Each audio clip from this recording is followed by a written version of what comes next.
Hey, what's good, people? Whether it's everybody at work, in between class, while you're working out, or sitting on your ass, I want to welcome you to the CharlieGtv Podcast. We have a lovely show out of here for you today. It is March 18th, and it's cold, but it keeps going back and forth between cold and hot. Although we're getting straight snow this week, it's crazy. I want to welcome everybody that's on YouTube. Remember to like and subscribe. You know, we dropping pod every week and clips like every day these days, ain't it? You know what I mean? We're talking about a lot today, man. We're talking about somebody being back on YouTube, a crazy movie I watched about in the culinary world.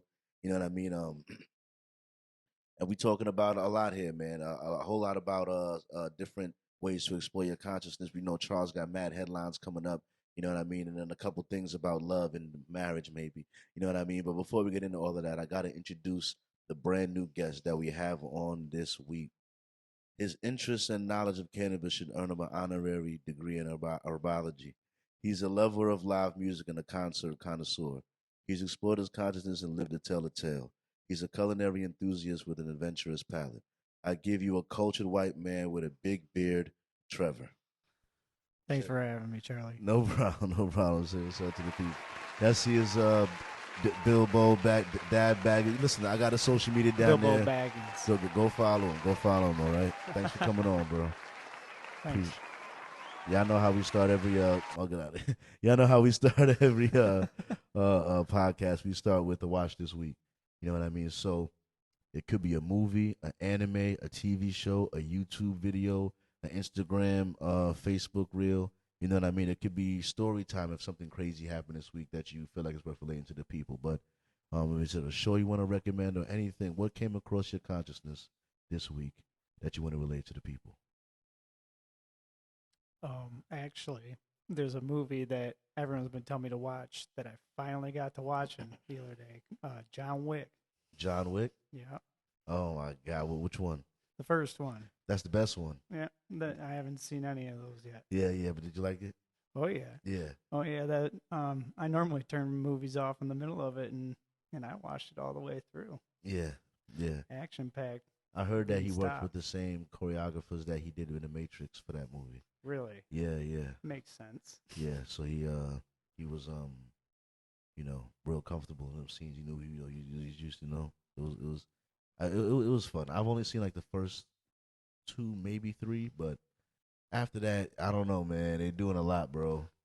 I mean, I don't even know. I mean, I can't imagine what you could really do with that. I mean, he just was for vengeance going after his wife just died and they killed his dog. Yeah, it's crazy. That the whole fact he did all of this for his dog, though. Oh, yeah. That is No, really, that kid messed up. yeah, for real. It's like you know how the first ones. That's like how no one really talks about the second 300 movie. Everyone talks about the 300 movie, but no one talks about the fact that it had a sequel. I forgot that it existed. I don't think I've seen that. You've seen 300 though, right? Yeah, absolutely. Yeah. But did you know there was a sequel to 300? No. I think we just decided to just blank the sequel to 300 out of our existence as a people. You know what I mean? We just pretended it never happened. You know what I mean? We just like the original movie's lit, and that's what we know. You know what I mean? But Now yeah, I'm kind of curious to see how good it is. or not good, or why? It's Whatever the case may be. listen. The first movie didn't need a sequel. It was good. It was a good end. You know what I mean? Some movies should just That be should left be as it. it Exactly. as is. You know what I mean? But anyway, so what was the name of the movie you recommended again? John Wick. John Wick, which is a solid recommendation. Yeah, if you're one of the weird people that haven't seen the first one, Like go ahead me. and go check it out, man. Stop. Yeah. Like Trevor, come on. Go ahead and check it out. You know what I mean? My watch this week is once again, just one time I got to tell you guys that Joe Rogan is back on motherfucking YouTube. You see, he's got the Mexican OT guy that we were just talking about before the pod.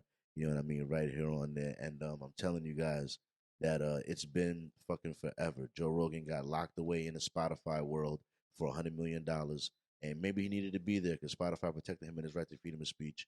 You know what I mean? And but in his reworking his deal, even though he still, I heard, ended up getting like another 100 million or something like that. But he was able to wiggle out that his podcast is now um posted on YouTube again, and I've been watching more and more episodes. One of the last most notable episodes I watched, I remember, was this Riley Gaines. He's just a young white girl who was the fastest female swimmer in the world, until Leah Thompson, which is really a biological male, came through and broke all the records and shit. And actually, when they competed against each other, so this biological, which you have to give her credit. This white girl, you got to give her fucking credit, yo, because this Leah Thompson, this dude, is 6 foot like 4, bro, and she is like way shorter. And when they raced, they literally tied. That she tied with him. And then the ceremony, they only had one trophy though. And you know what they did? They gave it to the dude, to the transgender. And Riley Gaines had to wait to get hers later in the mail, and they had to take a picture with the. That's crazy. The mere fact that she was able to tie with her, and it's because she was at the top of her game. And a year before he entered the race with them, he was number 492nd swimmer in the country, and on the male side. You know what I mean? And he went from that to magically the top He- female swimmer.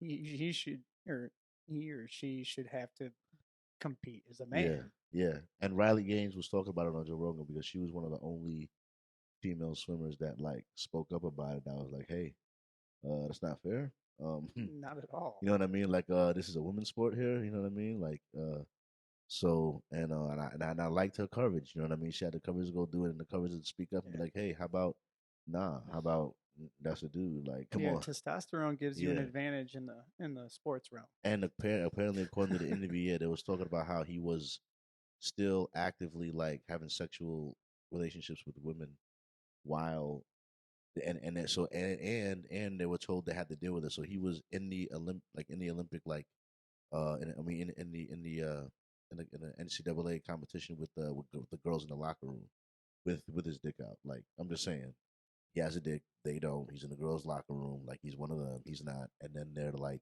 there's like this big 6 foot something white guy here. I mean that fucks women still. You know what I mean? That is like, but is a woman. I don't know, bro. I don't know Doesn't how make a lot of sense to me. I don't, Yeah. I don't know how I don't. I don't know how they really rationalize all that in their head. I don't know how they did that. But anyway, conversations like these and things on the edge, and him just shouting out to people that just go against some of the status quo, just challenge some of the, and just really just ask for common sense to prevail in some of these things. You know what I mean? Like, you don't get to be a man for all your life and take a couple pills for a year, and now you get to compete against women. Like, come on, man. Like, come on, come on, come on, come on, come on. Be real about it. That's not fair. All right. Now, what? I'm gonna get canceled. I know. It's okay. It's okay. The next movie I wanted to recommend is actually. I can pull it up right here. Come on, yeah. This movie I just seen a day or two ago. The Menu. You ever seen it? No, I haven't even heard of it. Oh my God. Let me tell you, I'm man. curious. It is a scary, as a person who works in the culinary field, you know what I mean? I want to ask my chef if he's seen this, but I'm sure he has. You know what I mean? Because like, it's crazy. It's crazy. You know what I mean? It's a crazy movie, and I really, really highly recommend it. You know what I mean? They talk about such little culinary things and such techniques and stuff like that.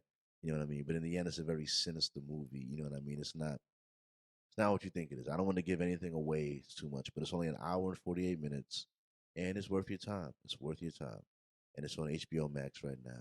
You know what I mean? So definitely consider giving it a try. I'm curious about that. You know what I mean? Or you could trap it out the bandwidth. You know what I mean? There's still ways. You know what I mean? 1, 2, 3. You know me. You know what I mean? Something on there you can find something. You know what I mean? Anyway, don't come for me, Feds. Leave me alone. Leave me alone. For the people. Power to the people. Goddamn. Anyway, so do I have it here? I don't have it here. But all right. So hear me out. Helen Clark, former Prime Minister of New Zealand and chair of the Global Commission on Drug Policy, has told the UK it must change its approach to drug abuse. Drug abuse, right? As she said, quote, "It's a total fantasy, the elimination of drugs. Dream on. There has never been in human history a time where human beings haven't resorted to some type of substance that will take them out of their current reality for whatever reason," she said. You know what I mean? Which is true. You know what I mean? So with that being said, You know what I mean? What is your opinion on the war on drugs? My opinion on the war on drugs. Well, the root of it is money. Everyone's in it for the money. Yeah, Um, they're going to keep on coming out with new stuff and other ways to make sure they get their money. yeah. Do you feel like it's um, been effective as far as like, as to what? as far as like dealing with drugs and dealing with it and how it integrates with society? Um, we've gone with the penalizing method where we just decided to lock everybody up. You know what I mean?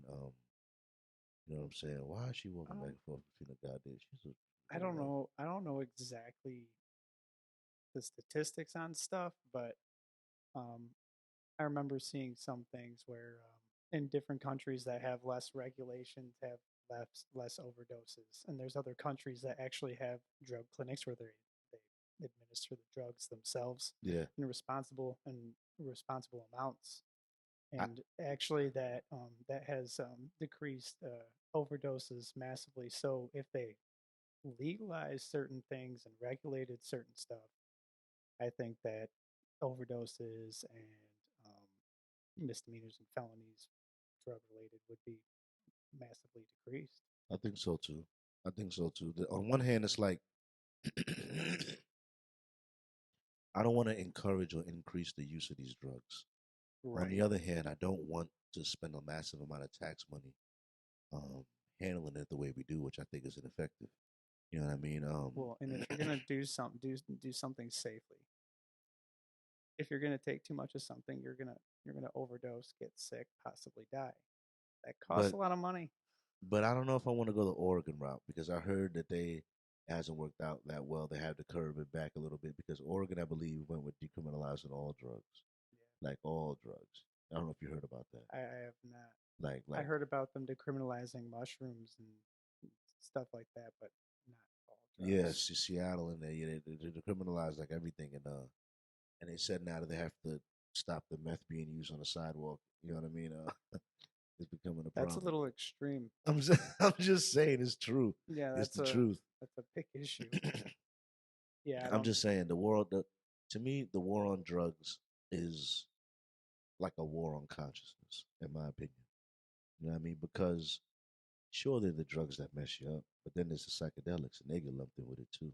You know what I mean? And the DMTs and the other things that like help you. Well, that just comes with some people that use things irresponsibly, make Yeah, bad decisions, yeah. and that creates a bad stipulation, a bad stigma for whatever substance they're abusing. But the thing is, I feel like like you should be allowed. Like I remember when this vaccine thing was happening, they were literally damn near trying to force something into my body. You know what I mean? They're trying to force me to take this thing I here. wasn't having You it know what I either. mean? But there's other things that I might want to try that I'm barred for trying. So you can try to force something into my body, but if I want to willingly, as a conscious full adult, experiment with something, I could be put in jail for it. You know what I mean? Like, or I have to go through mad trouble to get to it. You know what I mean? Like, and almost get into some. You know what I'm saying? Yeah, Like, like probation or fines or something exactly. You know what I mean? That's like people 20 years ago trying to get some shrooms. You know what I mean? Now maybe you could just go to Ann Arbor and pay an exorbitant price and get it done in a little more of a legal way. But even then, from what I hear, it's like delivery only in Ann Arbor. It's not even like you got like a regular dispensary you could just walk into like a weed. Unless I haven't heard of that it's existing yet. it's decriminalized. It's not It's not legal yet. business. It's not, It's yeah, not medically legal because I'm sure the next but it's step not is having a recreationally medical card legal. for it, kind of like how cannabis started. So you think? So you think I think shrooms it's have to gonna. go the medical route and then the recreational route? I'm pretty sure. I'm almost guaranteed. But was weed decriminalized before it was medicalized? I feel like it was still criminalized before it was It was medicalized. decriminalized in certain cities. Yeah, Had it decriminalized, some didn't, and then it became medically legal in in some cities. If yeah, you didn't have your med card, it was still not yeah, legal. yeah. So That's crazy. if you didn't have your med card, like even if you left it at home, Yeah. you'd be in trouble. Yeah, that'd be mad at you. Yeah, that's Yeah. true. You needed the med card. I remember that. I remember that. Yep. You That's could what have up to 2.5 ounces. if you had medical. If you didn't, then you were just a reprobate trying to get high Yeah. on the government supply. So they're not cool with it. That's crazy. Yeah, and then some police officers would just be like, "Oh, you have your med card. I don't even want to see it," because there were certain laws back in the beginning of it where if they saw it, they had to confiscate it anyway. They just couldn't charge you with it. Yeah. So they'd be like, I don't want to take your weed, so Yeah. So I trust you." yeah, take my what you call it. So as far as because we are so different drugs for some reason have different people that are associated with them for whatever reason. Like meth, for whatever reason, statistically speaking, is a white people drug for whatever reason. Like I don't know why that's the case, but just not as many black people just do meth. It just seems to be a generally like a way more of a white people thing, right? For whatever reason. You know what I mean? But or in classification, like for some reason in my mind when I think of cocaine, I associate it with like a lawyer or like some guy on Wall Street or maybe like a guy partying and like Definitely a white collar. staying up or something. You know what I mean? But I don't picture like what I picture when I think of crack. You know what I mean? It's a Different realm there. totally different idea when I think of crack. You know what I mean? So when I think about and then Adderall. So the thing is, I made a post one day and I was saying that how I was really tired, and I think the reason why I'm tired is because I refuse to do cocaine. You know what I mean? And that my competitors, if I'm competing against another white guy with a podcast, he's gonna outcompete me because he's just gonna snort a line and keep fucking going, when I'm gonna sip Red Bull and be ineffective and get tired. You know what I mean? So I was just like, damn, I There's can't. other ways to have energy though. I know. And then my friend was like, "Nah, you don't need cocaine. You need No. Adderall. Adderall to help you stay focused. Or fitness and the right diet." That'd be nice. Too. That'd be nice too. So, but as a guy that would out, so um, I've heard people. So the people I've heard are also taking. So the worst version of people I've heard taking cocaine got to be strippers. But they take the strippers take cocaine to stay up at night, to stay awake. So my thing is this: does cocaine really keep you awake? Like, does it like give you energy? Yeah, most definitely. Like, Yeah, from yeah, if you do it, you can't go to sleep unless you're a habitual user. I'm sure there are people out there that can fall asleep on it, but it's a stimulant. It stimulates your mind. You're not going to be able to go to sleep. But how long would you say that lasts? It all depends. It's It not doesn't last very long. it's not all night, right? Like if you No. I mean, depends on how much you do. if you But do a like line at like 3 p.m., are you gonna be able to sleep a that night? line, I don't necessarily know, but a line could. I've heard it like 10 minutes. I've heard it a half hour. It really, it's not a whole lot. Not a whole lot of time. If you have to keep on continuously doing it, it's an expensive drug. It doesn't last that long. Not at all. No. Like the high from you saw that I'd have to keep sniffing. Yeah, you have to keep on doing it. That's why it's so expensive. You got to keep on doing it. Yeah, it's That's not why they do the long bumps and lasting. they do the bump. Yeah, exactly. It's like because they keep on doing it. It's the duration is short.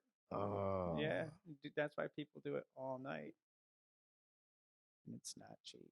I guess when I think about it, they do be doing it a couple times during the party. They do it a couple times. I guess that's the guy. Wow. So And it's highly addictive too. So see, Adderall I think is better because I think you just got to take it one time and it lasts a couple hours, right? well, it lasts all day. I don't want it to last all day. Adderall. I was prescribed Adderall as a kid. Yeah. And that would last all day. I would take it at 7, 8 in the morning, and I'd be focused all day. I was taking, I think, like 15 milligrams, something like that. Does it let you like go to sleep though? Yeah, I could go to sleep. I took it early enough in the day where it wouldn't really bother my sleep. But if I did take it too late, yeah, I'm not going to bed. Yeah, so but I don't like that. I stuff. wonder if I went to a doctor and I was just if I could just like like fake ADHD. I mean, some doctors will just give it to you. I'll be like, As well, I mean, they sell more pills, they get more money. yeah, Some there's some doctors out there. It's like, oh yeah, you have arthritis. Here's some yeah, OxyContin. for real, for real. Like here, you I want don't, the strongest stuff? Here. It costs a lot of money too. Here. I don't want to necessarily that not, but they do. I know there's doctors that do Yeah, that. I know there's that for sure. yeah, I'm trying to get to yeah. know one. I'm trying to get to know one. Nah, I'm Pill joking. pushing I'm doctors. joking. Nah. But yeah, nah. I do want though, like, you know, Something to help us focus. not yet, because I feel like I still need to do a lot of work to get all the tools together and stuff. You know what I mean? But I don't know. I don't know, man. I think it's like not fair because the way I look at it is like this. It's definitely an advantage. The way I look at it is like this. I was saying this on this other thing. Like I gotta deal with people not getting brain chips that can control computers, you know, with their brains. Do you know that that's a thing? The fact that so Elon Musk has Neuralink. Those are literal brain chips that are literally at this exact moment in human brains right now.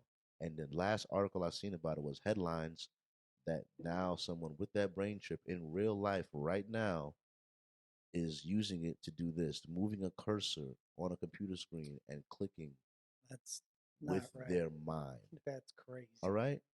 Doing that right now, not in a theory, not in a movie, in real life right now. Someone You know what I mean? actually put a microchip inside their head. Yeah. So the thing is, one day that microchip's gonna have AI on it. One day that microchip's gonna have internet on it. One day that microchip's gonna be able to be, I know kung fu like the fucking Matrix. You know what I mean? You can And just download abilities to this. exactly, have an infinite memory storage guaranteed to be like so. The thing is, if you, Carl, are worried about having to compete against people willing to do Adderall or willing to do a little bump of cocaine, guess what? Guess what? There's people. Now you got people that are willing to get brain chips in their brain to be. Now you got to compete against cyborgs People are computerizing their brains. because they're the ones that gotta. They're trying to compete with AI, and AI is like, so you got to almost merge with AI to compete with AI. You know what I mean? And now I'm like, this game is getting very, very sketchy and very hard to compete in, and it's getting damn near dangerous. You know what I mean? Because to just be a natural guy, all natural, with no backing, no funding, got to work to get all the money, do all the thing, all the stuff, the thing, and just like a Sounds like a weapon to me. what? The brain chip. They can download whatever abilities to their brain, and someone's gonna get that in the wrong hands. But you don't want that to be hacked. You don't want to be No, hackable. no. You know what I mean? Like, Oh yeah, that's probably the last step to full government control. but who knows, man? They might get to the point where they get so good with it, they'll be able to put a hat on your ass. You know what I mean? And like now you're like one of us. They're like controllers and shit. You know what I mean? One Like, of yeah, us. one of. I'm telling you, bro. Like, for real. Like, I'm just saying the world's getting scary. This brain chip thing. So I don't know how. So I'm praying that there's something that they fuck up with. Not fuck up with, but like. So Elon Musk believes in local consciousness, right? Right. Which says that everything that is Trevor is locally generated inside of your skull. You know what I mean? Like there's no outside force acting on that what is generating your consciousness. So if that's the case, then that is a finite space that can be mapped, that can be copied, that can be studied and down to the atom. If it's and then there's a theory of non-local consciousness that says your brain acts more like an antenna picking up on a stream of consciousness. You know what I mean? That but at the same time, they don't like. It's still like a frontier of science. You know what I mean? They don't fully know exactly what consciousness is to a degree. But with this thing here, they're getting closer and closer to fucking with it, dog. You know what I mean? I don't know if you've ever seen Black Mirror. I think I've seen like one or two It's episodes. a show that you very need much to watch. You know what I mean? Because the way they talk about so there's a technology there that's like it had an episode there has this idea of the afterlife. So you're about to die, right? I think I saw that episode. it takes a little thing and it puts it on the side of your head to copy your brain waves and your brain, like to copy your consciousness pretty much. You know what I mean? It's there for like a couple months, like just tracking how you digest information, how you talk, how you speak, how you think, what you do, what you like, how you just copying all of the what everything your brain's doing. And then you die, and then it goes, well, this is Trevor's like pretending like it's an afterlife, and they're like put you on a server, and then like you like pop up as you could be to a degree in like some almost heaven type scenario. You know what I mean? Like Right. they like try to make an afterlife for you. You know what I mean? But like, but my thing is just like you can't. I don't think you could really take the soul or take the consciousness. I don't think they could really control that. I think there's still something there that they don't understand. Yeah, it's definitely. I don't believe it being centralized. I think that everything is all connected in one way or another. Yeah. So you do. So would you say you side with local consciousness or non-local consciousness? No, I don't think it's local. I think that it's picked up throughout everything. Yeah. I think that everything is. I think that me and you are linked in one way or another. And Joe Schmo down the street, I don't even know.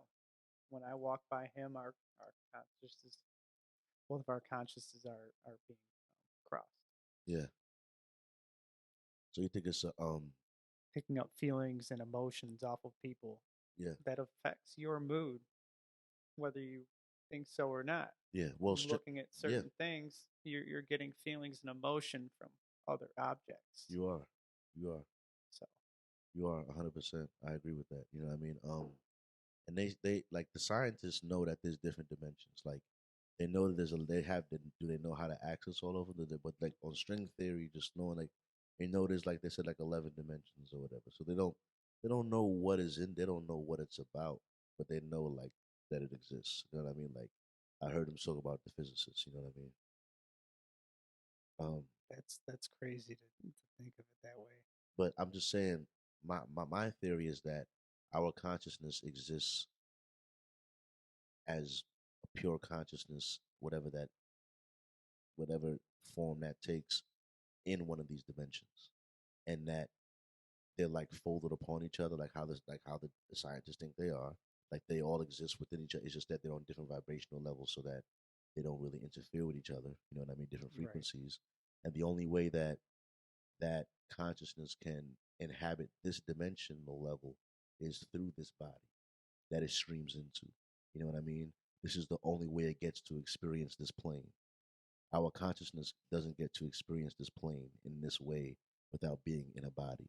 You know what I mean? And like my theory that when we die, the consciousness, us that was inhabiting this body, goes back to the dimension that it was existing in before Mm-hmm. it got into this body. You know what I mean? Absolutely, I think that souls are interdimensional as well, and they do come back and forth and travel between dimensions. Exactly. You know that's my theory on it. So non-local consciousness is what I'm always gonna lean towards. You know what I mean? So I don't, and I'm not totally against the cyborg idea, but just not my brain, bro. Because I said like not my That's not my hands either.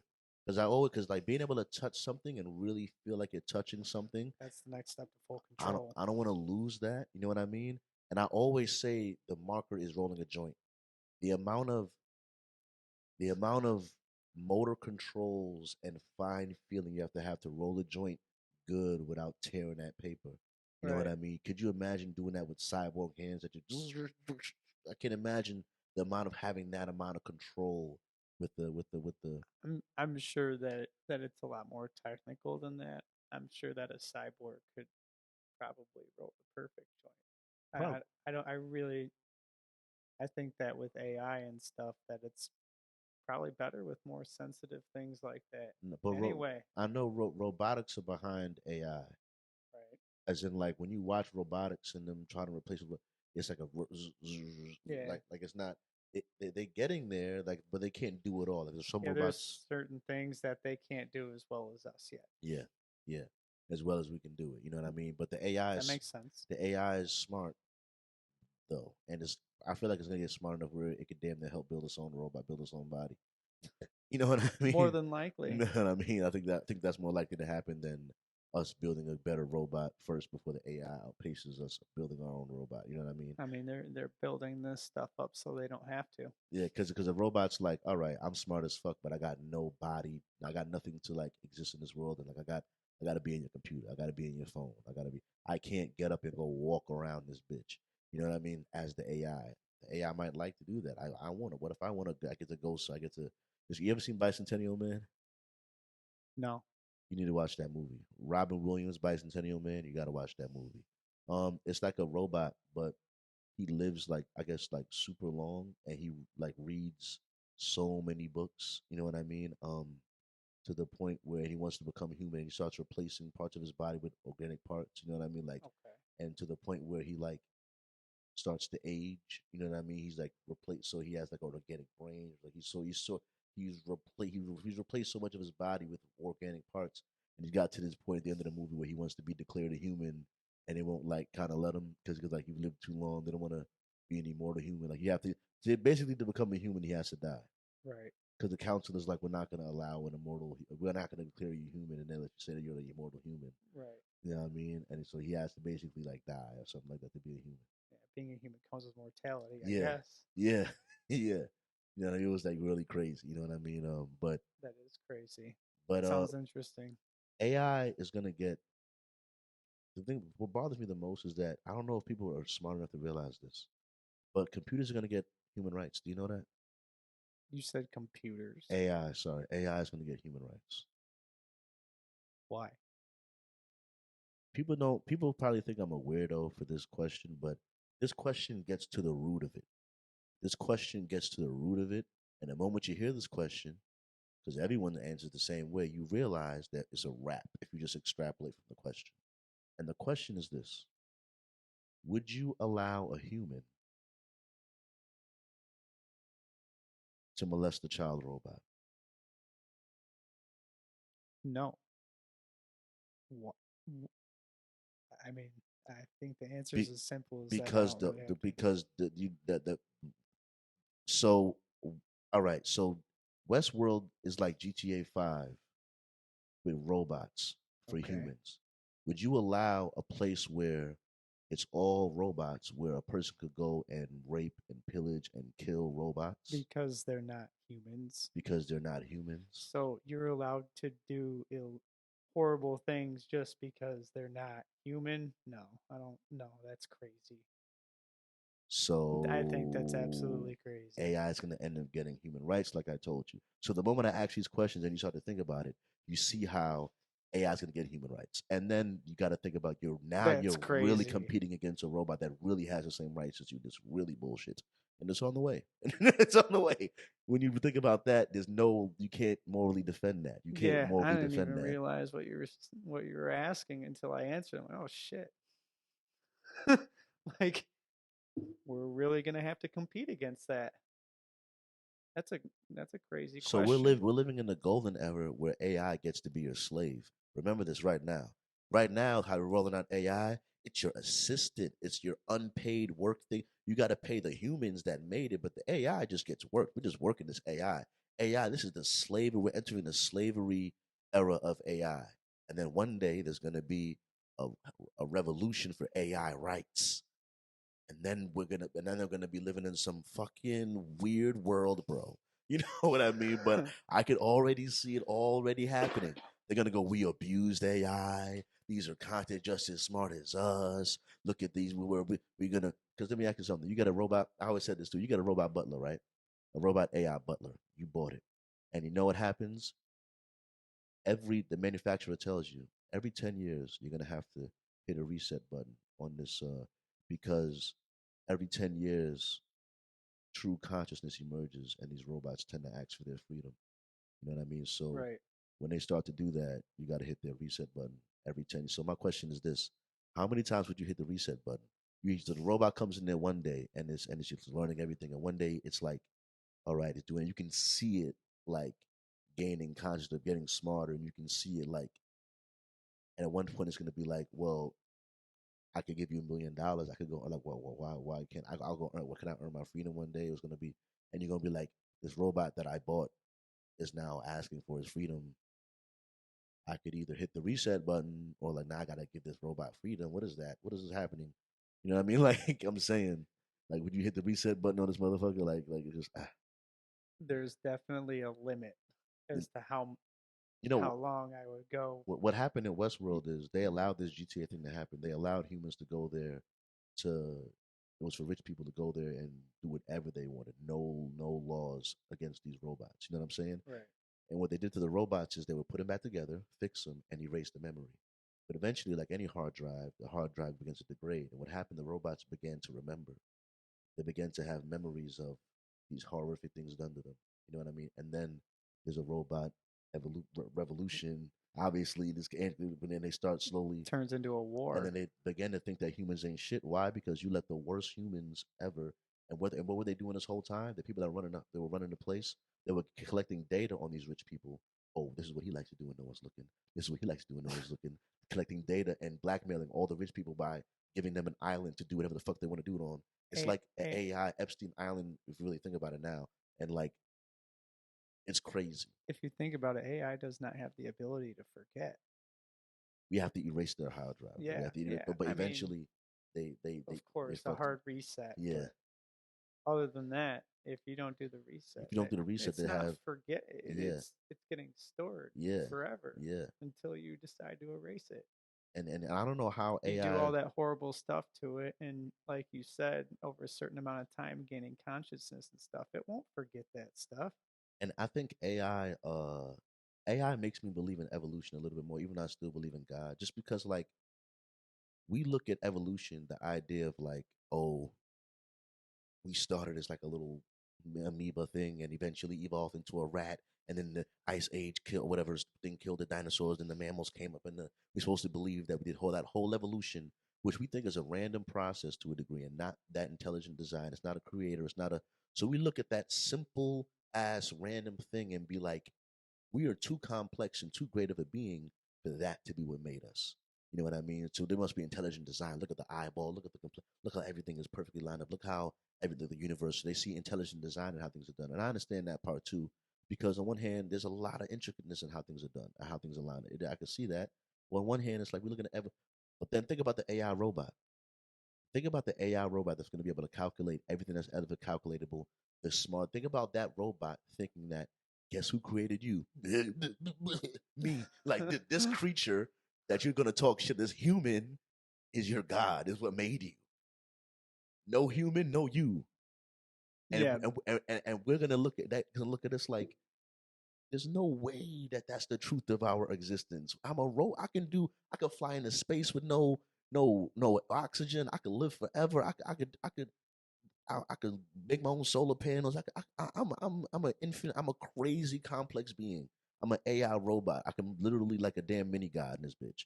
You know what I mean? And made out of titanium. When am I gonna die? I'm just like, what? I'm just flying around the universe. What the fuck? And you telling me that this little meat monkey made me? That's what you gonna tell me? Word. That's a crazy term. So I think that AI making us making AI is just as crazy as evolution making us. I would agree with that. The gap in ability, like that's how I look at it. Like we looking at evolution, like that can't be what made us, and AI is looking at us like that can't be what made us. You know what I mean? It's just crazy. I'm just thinking about it. It's just crazy. You know what I mean? Just think about the nature of existence. It's ridiculous. You know what I mean? But anyway, speaking of which, um, if you had to say, um, what are your top 3 live performers you always wanted to see, or have seen? Maybe you have seen them already. I saw one of them. That was BB King. Okay. And he played a show with Buddy Guy at the Fox Theater. That was one of the coolest things I've ever seen. And a band I wish I could have seen was the Beatles. Yeah. What they've done for the music scene, pioneered rock and roll. Yeah. Who else? That's a really hard question. Put me on the spot. Yeah. Probably someone else who passed, Mac Miller. That would be a good Mac show to Miller. see too. He was a very good performer, and all of his music is very diverse. I just really respected him as an artist. And I what love he where did. he was going. I ain't gonna lie. Some of his early backpack stuff didn't. Some of it didn't get me. You know what I mean? But right before he went, like, all right, movies with no sound or something like that is called, or something like that. Not too familiar with names. He had a couple projects where he was taking this different turn in his sound, and I really was liking it. It was like more ethereal sounding. It was like a little more atmospheric. You know what I mean? And it really matched his tone really well. You know what I mean? And I really liked some of his last projects. He was, and I was actually becoming, and then he left. Like, it pissed me off. You know what I mean? But so R.I.P. to home. You know what I mean? But I was really starting to like. I really was liking the direction he was going in. Yeah, what really inspired me about Mac is he NPR Tiny Desk. He had a session with them, and I didn't really know too much about him, and he performed the song 2009 on that podcast. And I didn't. I didn't. I know about Tiny Desk, but I didn't see his. Yeah, that was one of the best like live recordings I've ever heard. And like you could just hear the emotion, and then the depression was somewhat relatable. Yeah. It hit home. Yeah. And just you can hear it in his voice. He was a very genuine human. Very genuine artist. The way he spoke about life.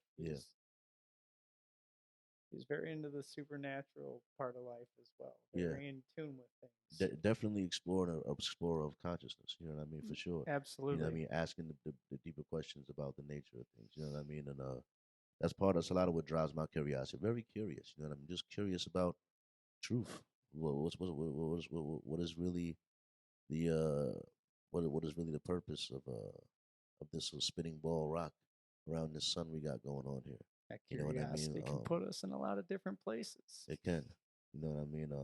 I believe every people and race on the earth have something to offer the greater humanity in its fight to survive the cosmos and absolutely do its best to further protect itself from extinction, either from asteroid or the planet failing. We need the best thing we could do is focus our resources on becoming a multi-planetary species.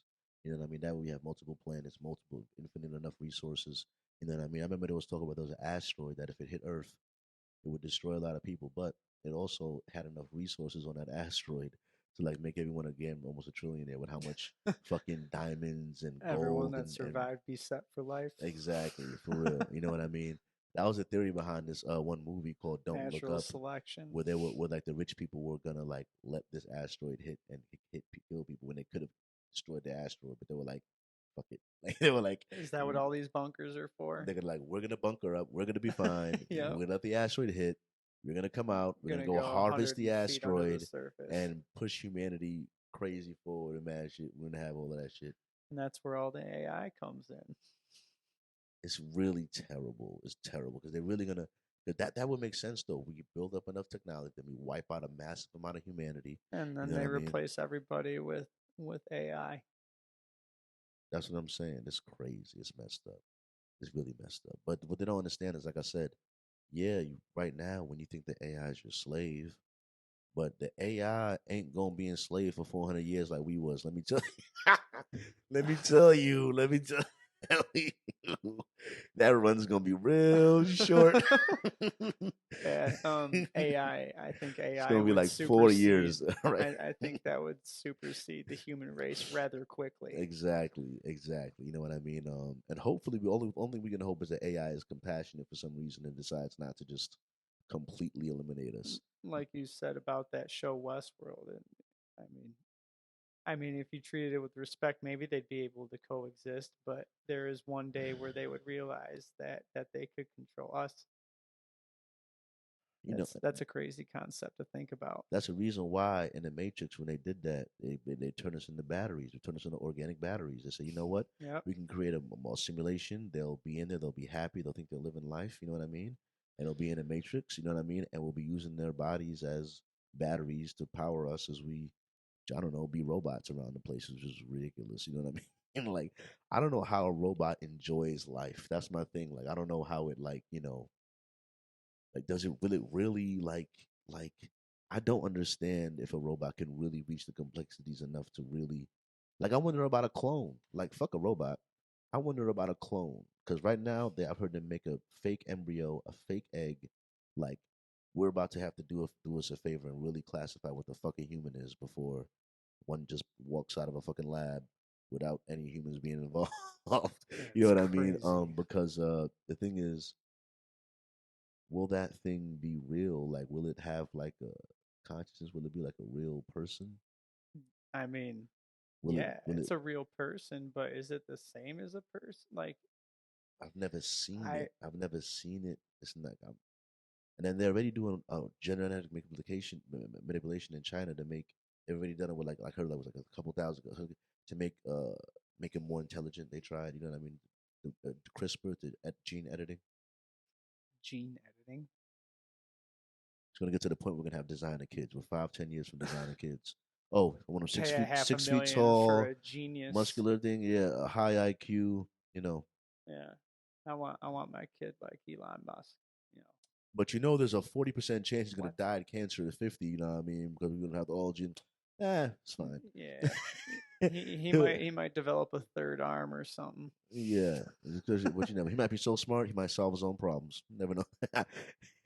That's the Oh trial my, and error that's of ridiculous. It's that's the ridiculous. trial and error of We're things. gonna we're gonna create But a couple super smart humans is that to be able something you to. really want to mess with though? Is modifying genetics? But that is what That's humans do. We do our best to play God. That's what we're fucking with. Do you think humans are not gonna do it?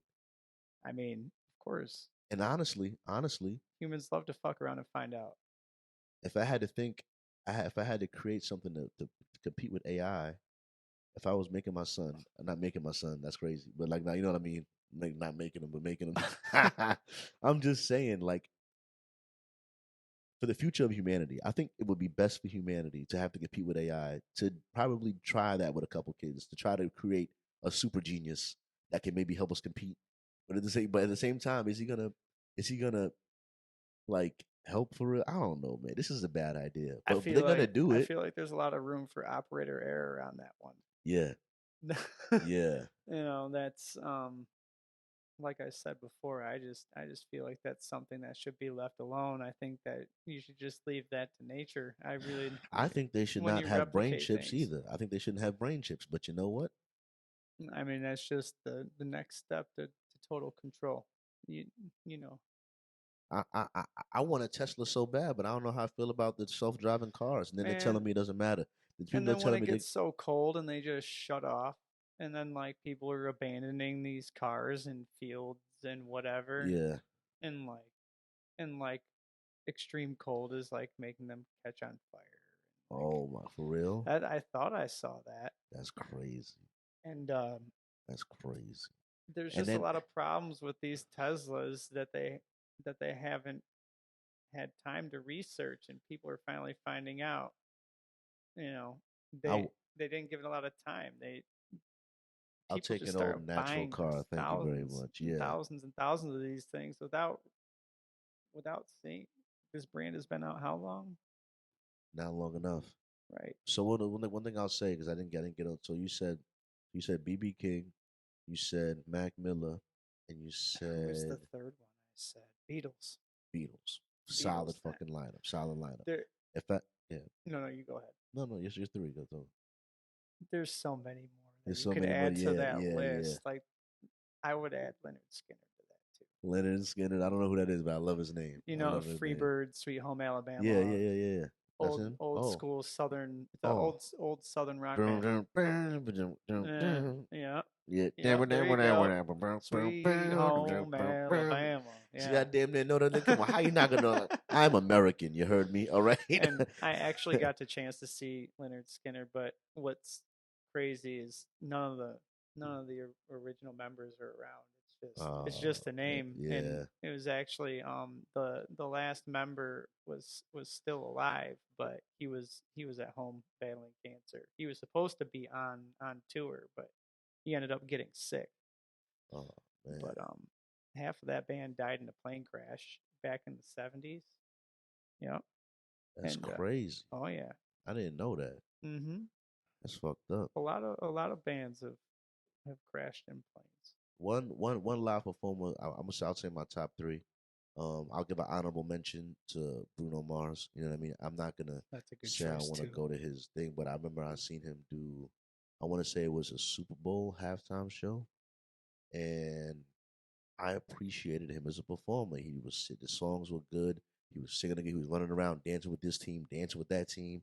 He was working his fucking ass off. A little Mexican looking guy. He's running around here working hard as fuck, and he put on a hell of a live performance. I was sitting there watching it, feeling it. And I was like, this little nigga is working his ass off, and I respected the fuck He out is of him. definitely an You know elite what I mean? performer for So sure. he's not in my top three, but he's definitely worth an honorable mention. You know what I mean? One performer I will never get to see perform, but I've always wanted to see him perform because of all the people that have ever danced on stage, he is the one person that I always wish I got to see dance in real life. It's none other than Michael Jackson, man. I always wanted to see him dance in real life, man. You know what I mean? But I just didn't get there in time. You know what I mean? I'm too young. It was too. I just couldn't get to.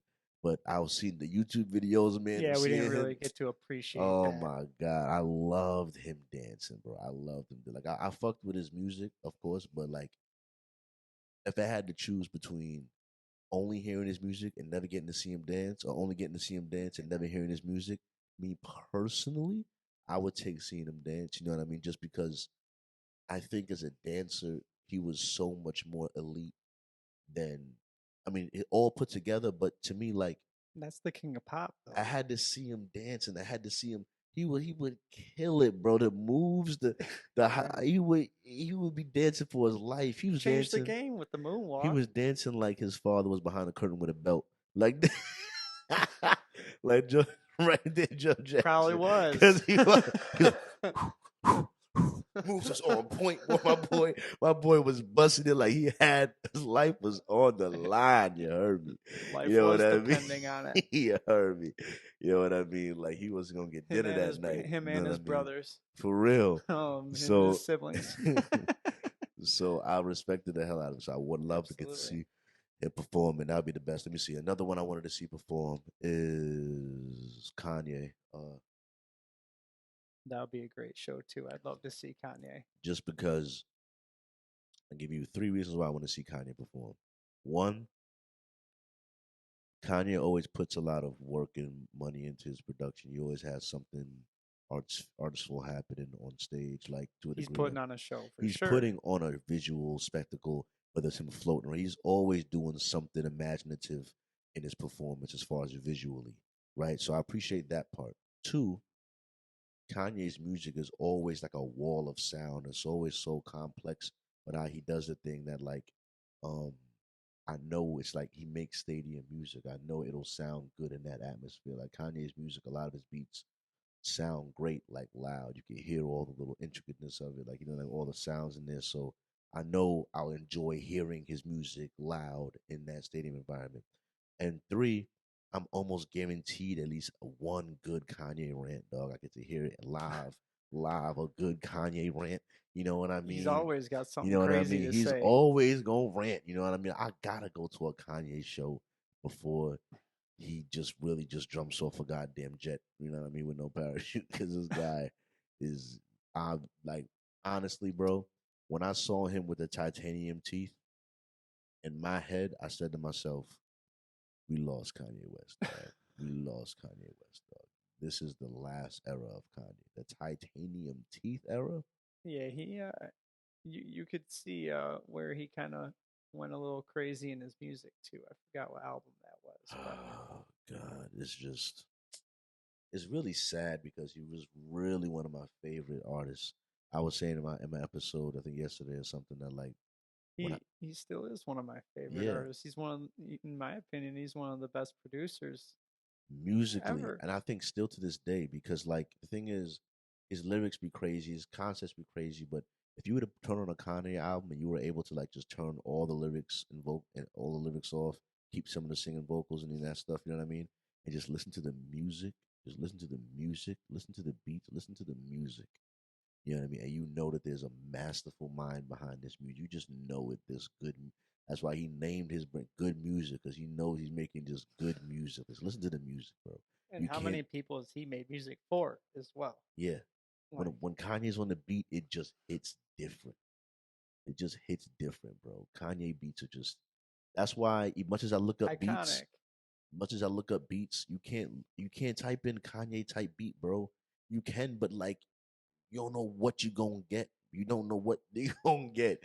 I could type in Detroit type beat. All He right, I has could so type many in. different Yeah, styles that you he don't. taps into, and like I think that comes along with him being so crazy and him having so many different emotions and being such a complex person that helps him be one of the best producers Yeah, yeah. in the game right now. You should. I'm just so sad what Kanye ended up turning himself into, man. I'm just sad about it, man. I I don't mean, know if he titanium teeth, dog. This is a different era, dog. When I seen those, oh God, man, he jeez, man. he definitely he dealt with a lot of stuff being married into the Kardashian family. Not many men make it out of there sane, bro. Not many men make it out of there sane. It seems like Lamar I don't Odom think got anyone hooked on made it out of everything. there sane. You know I what I don't think mean? any of those men that were in their lives have came out. Look at Caitlyn Jenner. Not a man No, anymore. no, no, Took the whole manhood completely. no. Done. Finished it. Like I said, Lamar Yeah, Odom's no. out of here. Uh, Humphreys was going from team to uh, team after he messed with those her. are You know what some I man mean? eaters for sure. What was it? Ray J selling bootleg AirPods. You know what I mean? You know what I mean? Paying people to sell his. Get your fucking Raycons. Go ahead. Get the Raycons. Watch one of the bitches go out on you for no fucking reason. You know what I mean? It's just ridiculous. You know what I mean? Yeah. Yeah. Shout out to this. So, yeah, I said Kanye, um, Michael Jackson, and if I had to think of another performer that I always wanted to see live, I'm going to say I want a good vocalist. I want a really good vocalist.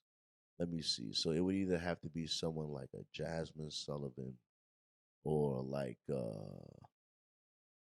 someone that could sing their ass off, like a or Adele. Adele could sing her ass off. I've always loved Adele singing. You know what I mean? I don't know if she still does it anymore. She be doing a lot these days, but um besides singing. But I would love to see her sing. Like but yeah, I don't know. Let me think. Live. 'Cause I got Michael Jackson for the dancing. I love it. No one's gonna hit the dancing better than that. You know what I mean? And Kanye with the music and the overall performance and the majesty of it. I know a Kanye show is gonna hit different. A Yeah. Kanye show is just gonna hit different. I gotta see Except for, Kanye. did you see his performance at Rolling Loud the other day? No, Did you see that him and Ty Dolla $ign were just standing on stage, not they were not rapping. You just heard the music recording playing, and they were just standing on stage dancing. They weren't even performing you lying. at Rolling Loud. I think it was. I can't say exactly how much he got paid, but it was a couple $1,000,000 at least. And he just stood on stage and partied. They didn't even I from the videos I saw, they didn't really perform much. He even have the mic. Like wasn't really saying You can something. barely see him. You should look the video up. Oh my god, that's crazy. Um, yeah, that happened recently. Yeah, Rolling Wow. Loud 2024. Yeah, look up and then type in Kanye or something after. Yeah, I can't believe you, Kanye. This cannot be the case. You know what I'm saying? You got to do better than this. You know what I mean? Let me see how bad it is. Oh LegalZoom no! makes it simple to start You an know what you LLC do. in 3 easy steps. Your business Oh dreams are Lord! as close as your Okay, fingertips. we made it. Just Hopefully it's answer all a few together basic now. Yeah, questions. my And once bad you've done about the that, legal Zoom you're commercial. I try to meet them up, man. Hopefully you don't give me no damn copyrights. Very silly ass. You know what I mean? Let me see what we got going on here. Yeah, Kanye. He just walking there. All right, you know what I mean? He like he trying to perform something. You know what I mean? You know what I mean? I'm gonna see what he do on stage. You know what I mean? I'm trying to see all Maybe this. this might Oh, is That's this it? part of it. So you're saying you're just standing on stage? There you go. They were just, I don't know. Like those two hype men. Yeah, that's him and Ty Dolla Sign. Ty just- Dolla Sign is like, he's only good like on features. He's never really had like a track or an album by himself. He's like really a track. I've never really paid attention much to him. Ty Dolla Sign is not like that lit for real. You know Yeah, what I he mean? has some good music, but He has some, but it's just like I said, he's good on features. Like he's good on that like DJ Khaled could probably use him a lot. Like you could throw him on a hook with like a Drake and then like a 21 Savage. oh yeah, he and, has a ton of good songs he features on. But yeah, like you said, I don't think he's lit as a solo. He's catch up. You know what I mean? Yeah, there you go. That's a good way to put it. He's shown up on a lot of good projects. You know what I mean? And it helped things be a little bit better. You know what I mean? But at the end of the day, he's not like the meat and potatoes. You know what I mean? He's not, I wish we could find the video that I saw because they were just standing there and you could just hear the recording playing. But I see them right there just standing there. They look just they're just standing there talking. Yeah, like bro, this is crazy, bro. Mad money. It's like you know how he sometimes if he doesn't want to be there or something, you know how Kanye gets. Yeah, and it's like I think like that was like a statement, but I could be wrong. That's ridiculous, Kanye. One second. You know Kanye. Oh my god. He makes statements. Oh my god. Yeah. So what would you say? What would you say is your favorite live performance that you've ever seen in real life? Back in 2011, I went to Bonnaroo, and that was one of the best experiences I've ever had in my life. That was amazing. Bonnaroo sounds like a festival. Yeah, it's a music festival in Tennessee, in Manchester, Tennessee. What was the lineup? Who did I see? I saw Eminem, Lil Wayne, Wiz Khalifa, Black Keys, Arcade Fire, The Strokes, Bass Nectar before all of his allegations. What is going to a festival like? Is there a lot of drugs out there? Yeah, extreme amount. When when you get into the festival, these camping festivals, you wait in line and they have security go through your car and all that stuff. And when you get to the front, there was just piles. There was probably a pile maybe a little bit higher above this table just of contraband shit. Just of stuff that wasn't allowed in the festival, drugs, all types of shit, weapons, whatever. Just in a big ass pile. Yeah, it's everywhere. But I'm saying you're supposed to be able to take drugs in the festival. Yeah, oh yeah. People all over. I mean, What you're not supposed to have it. What, I gotta fly it over in a drone? I've heard of people actually going to the site months before and burying it. I've heard of people doing that. Yeah. Going in months before. Not gonna say festivals and whatever, but yeah, I've heard of people doing stuff like that. There's a lot of ways around it. You can put stuff in your car, and a lot of the times, just put it at the bottom. A lot of these people aren't getting paid enough. They're not going to search through all your shit. They're just going to go through the top layer. Just don't be an idiot. That's crazy. You just place it all the way at the bottom of your stuff. They're not going to look all the way back there unless you give them a reason to. Yeah. But yeah, that's crazy. It's really not hard. People smuggle stuff into festivals all the time. But yeah, that was one of them. I mean, it's easier to do it in a concert, I feel like, than a festival if they're going to go that hard. I mean, depending on the amount we're talking, because a lot of these people are going there to distribute stuff. Yeah. They are going to which is a good opportunity to make money. I saw the cops arresting somebody at a festival in Chicago, and they were just pulling out sheets and sheets and sheets of LSD out of this kid's backpack. The story that I heard, because word traveled quick at this festival, that he got caught with 30 to 40 sheets of acid, which is, and each sheet is 100 hits, so 3,000 to 4,000 hits. I have so much. He was gonna get literally everybody high. Oh yeah. Oh, for sure. That is a lot of acid. It is. You just need one. Yeah. Doesn't it last? See, I mean, depending on the dosage. you've done mushrooms before, right? Yeah. You've done acid before, Yeah. right? Can you explain? Because I've done mushrooms. I've never done acid. I'm not gonna say I'm never gonna It's do been acid. a very long time. But what are the differences in the feeling between those two? Hallucinations are more drastic with LSD. I mean, depending on the amount you take, but as of the single dose, you see more. It's definitely a stronger substance. What you call? Extremely. With mushrooms, it takes like 4 to 6 hours, depending on the dose. For acid, I ingested a tab, and I was wondering when I was going to come down. It took about 12 to 14 hours. My other question is, what about the psychological effects of acid? Like, very euphoric. Euphoric in the sense of mushrooms. Yeah. It's just the severity of it. It's kind of the same idea, but like no, I mean, exploring. like you know, like how like I don't know, like the mushrooms like makes me like help me forgive myself, be a little more calm. It helps me put things in perspective. You know what I mean? Like, what is the mental aspect of like of? Oh yeah, you can definitely look internally With acid. Oh, absolutely. It's definitely like, I mean, it goes hand in hand. It's in way more intense in that way as well too. What I say, you can connect with a lot more things. When you're taking acid with somebody, your minds are more stimulated, and you will end up developing a more detailed connection with that person. Yeah, like I can see that. I became great friends with a couple people that way. Yeah, and, the acid. We might not talk, but might not talk very much, but we had a great time. And learned a lot about each other at the time. Yeah, I met somebody at a music festival that way, and we still talk every once in a while, check in on each other, and we just connected instantly. Yeah, the mushrooms hung out all weekend because of it. The mushrooms are an amazing thing as far as that connection thing happening. Mm-hmm. You know what I mean?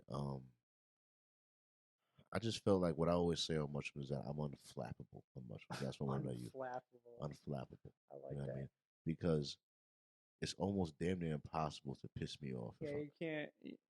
You shouldn't be able to get knocked off your horse when you're on mushrooms. Yeah, if I'm on mushrooms, it's a very positive experience for me. But I've also heard of people not being able to handle the anxiety aspect of it. I don't understand that a little bit. I understand a little bit. You get a little bit of anxiety with mushrooms, and some people can't handle that, and that bothers them a lot more than some of us. Some people can't handle that anxiety. They can't cope with it in ways that other people can, and that's why mushrooms aren't for everybody. I just think that anxiety comes from you being not fully in control.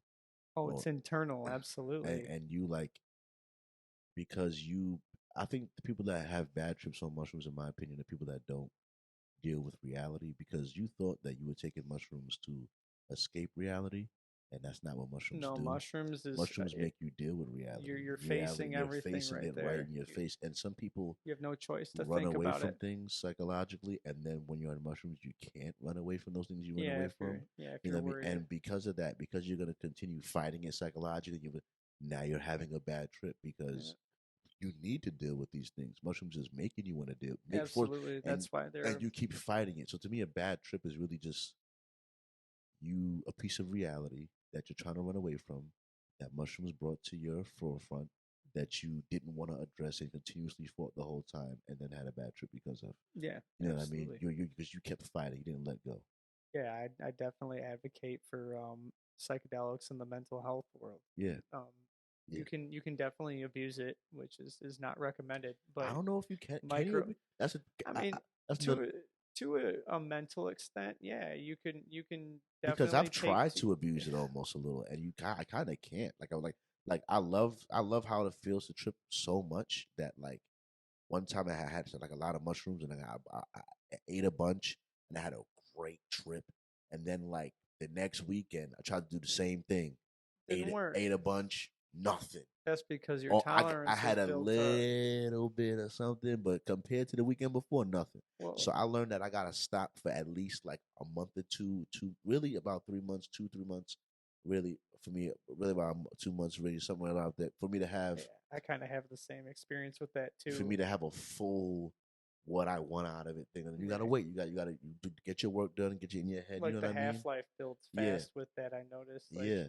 So to me, 1 gram might work for you today, but tomorrow, if you try it again, you might have to an eighth or a couple exactly. grams. Yeah. And it's just gonna keep on going up and up and up if you keep on eating them every day. And so to me, mushrooms is almost something that like stop. I can't abuse it, won't let me.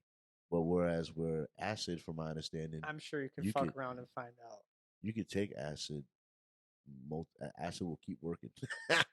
From what I hear, acid. I've had good and bad trips on acid.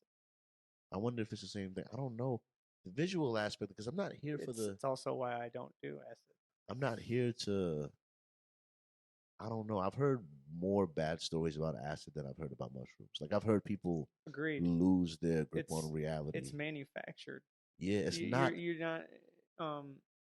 You can't take acid as responsibly as you can take mushrooms responsibly. The dosing and all that stuff. If you're not a fucking chemist, you don't know what you're doing. You know. You don't know. So Yeah. So you, if you're abusing something, you're gonna have negative consequences. And at the end of the day, to me, it's man-made. It's man-made. Yeah, absolutely. And mushrooms, the forms that I've taken it in, every time so far, it's been a little dehydrated plant material, a mushroom that I can see. You know what I mean? So or grind it up into a capsule. Yeah, or my ground. Yeah, so I can make the same arguments that I can make for mushrooms that I do for weed. You know what I mean? It's just a plant that grows like that. That just so happens if you consume it, you get this effect. You know what I mean? And also that you need to eat about 15 pounds of fucking mushrooms to overdose. You know what I mean? Like the same way how you need to smoke like pound, like half your body. Yeah, like the stoner myth is that you got to smoke half of your body weight to get smoke poisoning and die. Yeah. Like the actual weed's not going to kill you. The actual mushroom's not going to kill you. Yeah. Yeah. Your decisions on those substances, exactly. Maybe, yeah. But that's not the substance's not toxic fault. Did he killing you? It's not like overdosing on mushrooms. That's like your motherfucking fault. My point exactly. So, acid scares me a little bit more to take. You know what I mean? Absolutely. I don't know if I'll take it ever again. Yeah, I know people that have said that have known people that have like lost their like full grip on reality. I know people. They're just a little out there. You know what I mean? They weren't where they weren't before. Yeah. You know what I mean? I know someone that that's afraid to go outside because they took something they thought was acid and they didn't know what it was, and they said that they tripped for like a whole week and they didn't know what they were. They went to the hospital and they couldn't really figure out what it was. And he went insane and developed, I forgot what the phobia is called, but he developed the phobia of leaving his house. Yeah. And yeah, he couldn't step outside. He couldn't hold a job, anything. Man. Because someone gave him a bad drug. Yeah. You really gotta be careful. And that's another reason why you shouldn't just be going to Joe Schmo at some festival that you don't know with some guy, some backpack with some mystery substance. It might be a good idea, but it might not be a good idea as well. Is the risk worth it? Is it? You know what I mean? Like, nah. Some people would say yes. Yeah. I'm leaning more towards no as I'm getting older. These people, I don't know how much they like life. They're willing to risk it like live like that. But you know what I mean? I like life enough to not want to risk it. Some people are adventurous enough. Some people, and like what we were talking about earlier, talking about exploring your mind. Some people aren't really necessarily happy where they're at, and they use drugs to explore their mind to see where it could take them. Exactly, they're searching for answers and trying to see. And that doesn't usually end up in a good spot. No, that's another reason to be responsible with your drugs. But you're testing your mental ability to operate under different circumstances, under different substances. You know what I mean? Which is exploring of your consciousness, because you might be thinking of a problem or thinking of a life situation or something, and you're thinking of it with a sober mind, and you're like, all right, well, my sober mind is kind of sucking at giving me a good solution and digesting this in a way that makes meaningful progress and me to move forward. Let me see how I feel about it when I'm high. I'm smoking a little weed. All right. Well, now I can think about it this way. All right. Well, maybe weed's not working this time. Well, let me take a little mushrooms. Let me think about it while I'm on mushrooms. Oh, wow. Mushrooms help me see this perspective and this perspective and feel this way and understand why I feel this way. And it's helped me come to a better conclusion in the game plan of how I'm going to handle this problem that I'm dealing with here because it's opened my mind up enough and enough to be able to really see it for what it is and what needs to be done. You know what I mean? Yeah, like you said earlier, it really makes you look at your problems face to face. I look at mushrooms at this point, with my experience of them, I think of mushrooms as maintenance. I look at mushrooms as like a necessary therapy mentally for Cognitive maintenance. Yeah, like doing my dirty laundry, like I like and mentally, you know. It's definitely It's something that I want to do every 3 months. If I could do mushrooms every 3 months a good of little my mental life, reset. the rest of my life, I would Absolutely. totally do that.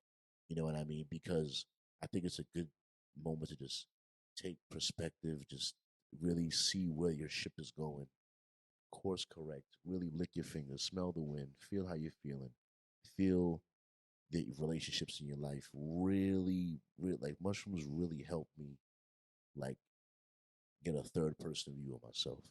You know what I mean? And like I said, when I say it helps me forgive myself, it's just like I don't feel satisfied. There's like a lot of people that will be at this level of doing this thing that will be satisfied of it. Like all I can see is this sucks, audio sucks, this sucks, these things get improved, need to get improved, this, do. All I can see is the next step that I need to progress to.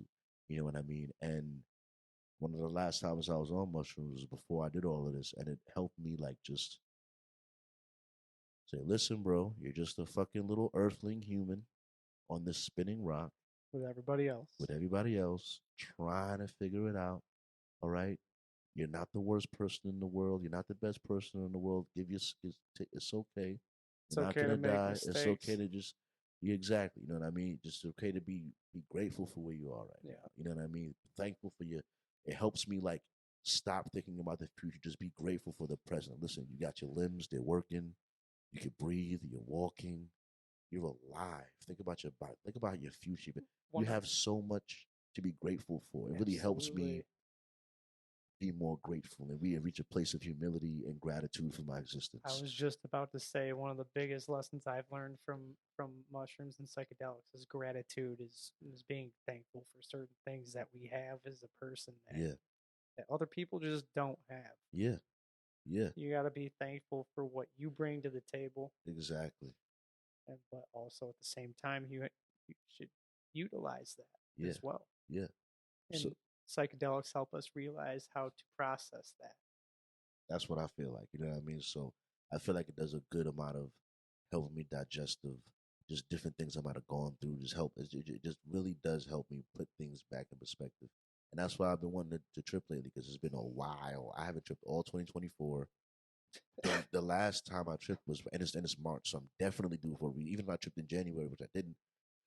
The last time I tripped might be It's almost April. Might be October or August for real, dog. The last time I tripped, so I'm overdue. I know I'm overdue. Got a hash bash coming up. I'm overdue for a good trip.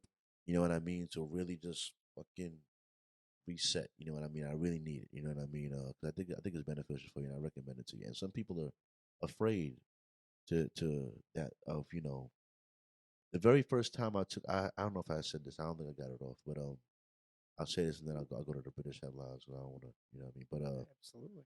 What you call it? I always have heard just my voice in my head for the most part, just me, just my consciousness. You know what I mean?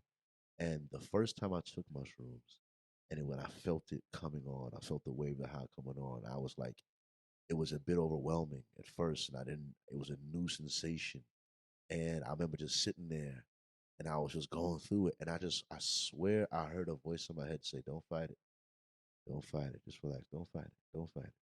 You know what I mean? I was just like, what? I was like, don't fight, relax. That was your conscious No, telling you. I was like, I felt like it was the mushrooms talking to me. I guess it was a maybe It was because the mushrooms inside your conscious. yeah, yeah. It was like, don't Yeah. fight it, just relax. I was like, all right. It's like it was like we're taking you somewhere. You fighting us. It's making it worse. Just relax. Your That's what it body was tells telling you me. what to do. It was Yeah. just relax. Don't fight. I was like, all right. Whatever happens, is gonna happen. When I relax, now let do his thing. I was like, wow. I was just constantly blown away with how it was like a rocket ship taking me somewhere. I remember the feeling of it. Like That first lift off, body. it was just amazing. You know what I mean? And it just put so many things into perspective. I can't recommend it enough. It's good for you, bro. It's good for you. In a controlled environment for your first time, I recommend you doing it sort of how I did it with a trusted friend who's maybe a little more experienced with the substance. You know what I mean? Should be more experienced with the substance. Yeah, yeah. So, at least one of you knows what's going on there. You know what I mean? And yeah, go on ahead and do the mental dirty laundry that you need to do. Absolutely. You know you It's need to do it. necessary. It's very necessary. Stop running from life and go ahead and deal with it. You know what I mean? With that, I'm gonna go ahead and toss it to Charles. Charles, are you there, Charles? Please come in, Charles. Can't remember which button is yours, Charles. Charles, are you there, Charles?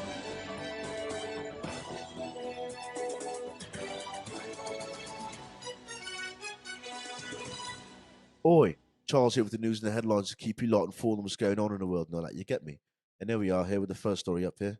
The father of a U.S. school, Michigan gunman, who had killed 4 students and all that. And I mean, in a massive shooting here. Apparently, his father has been charged with the crime and is serving a sentence of life in prison without parole.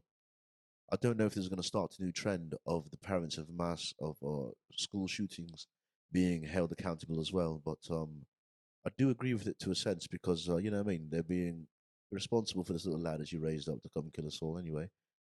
Next one we have here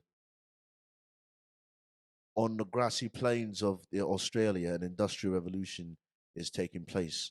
Why more American weapons will soon be made outside of America. Apparently, we're making a deal with Australia to manufacture a large amount of the weaponry that we use here in the US. And I have to say that it's not a good thing. There's loads of jobs that we've lost when we do making everything made in China. And you know, weapons is one of the few things that was actually still made in America that we exported. And now what? Now what's going on here? Now we're having these lot take over here making our weapons. Do you not think that's not wise to be able to make your own weapons as a nation? Don't you think we should just take? That's like when we have American flags that are made in China. Like, come on, man, come on. Can you not make your nation's own flag? Is that another nation has to make your own flags, man? No, you understand?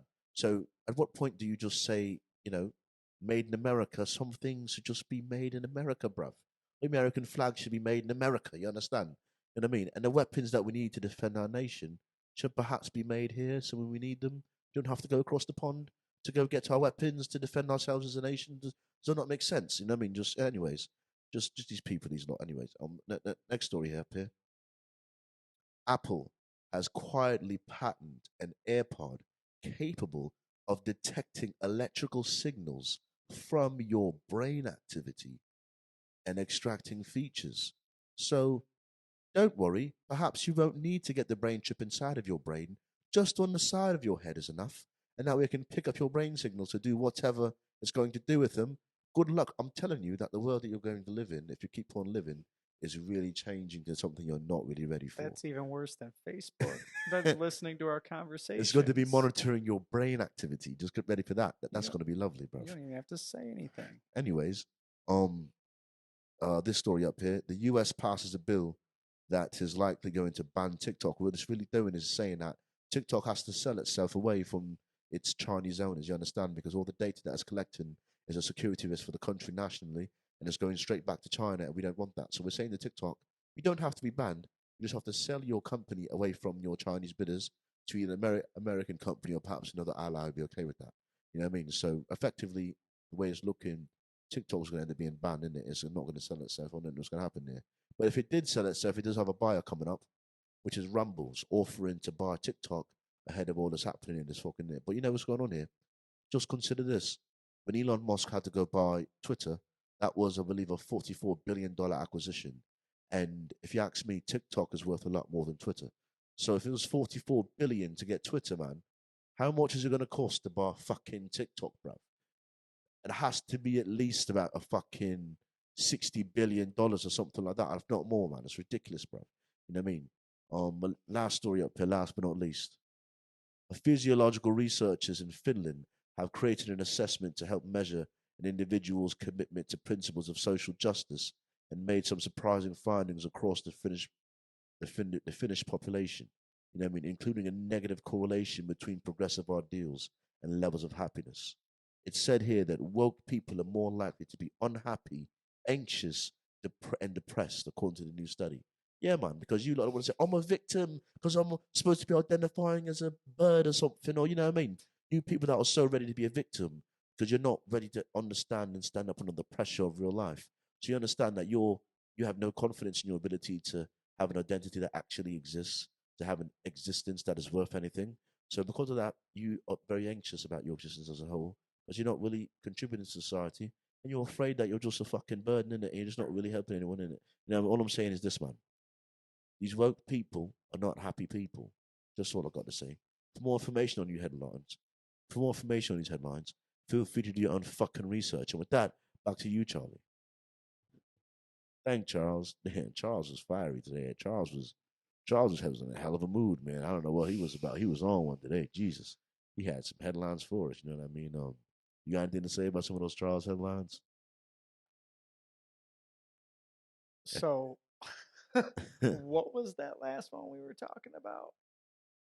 The woke one? Mm-hmm. Oh yeah. It was a study that came out. The psychologist analyzing these people. It said woke people are more likely to be depressed, unhappy, and It's crazy to once people come to realization, being awoke and realizing what's going on, and a lot of people choose to be depressed about it.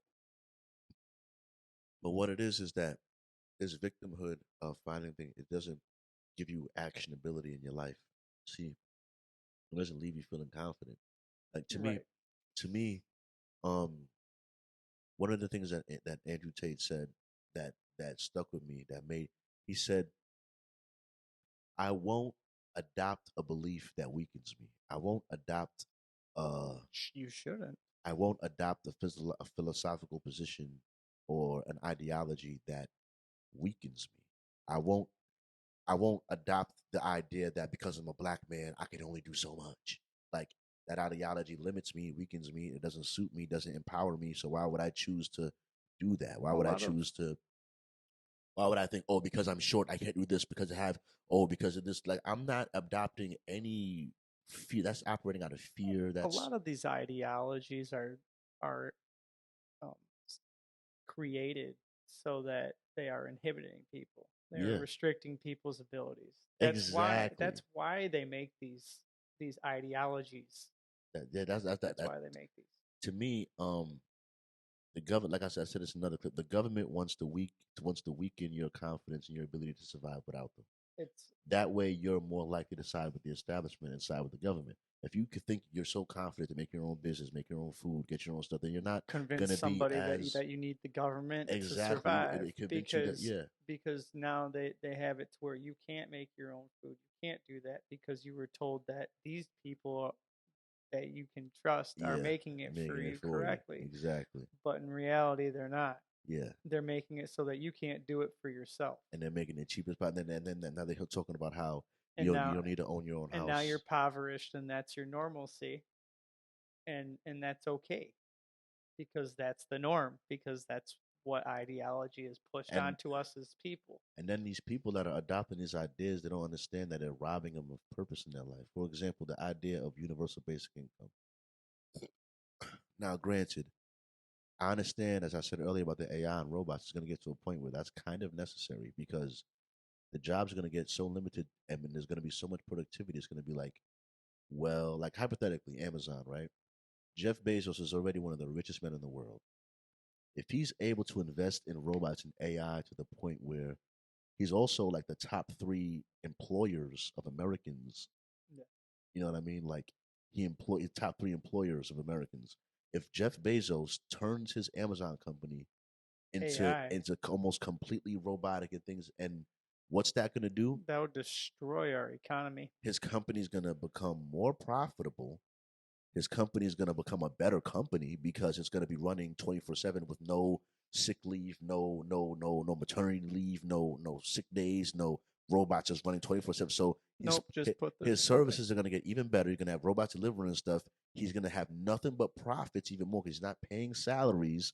So his wealth is going to like quadruple to the point where it's like, listen, bro, Might we be don't more than need quadruple. yeah, we don't need one guy having all of this money while all these people don't have a job now when you were the top. And then like so that income disparity, you know what I mean? As bad as it is now, it's gonna end up getting even worse when these people can replace their workforce with and it's not just coming for the worker man either. Listen, Mr. Financial Analyst or accountant, if you think that the AI is not gonna be able to calculate all the finances and all the better than you, if you They've think got all these are you AI kidding me? engines already. Are you kidding me? Like- Your job as an accountant or AI, I think doing taxes. If you don't think they're gonna have an AI that can do taxes like a motherfucker, get everything right, if you're bugging yourself.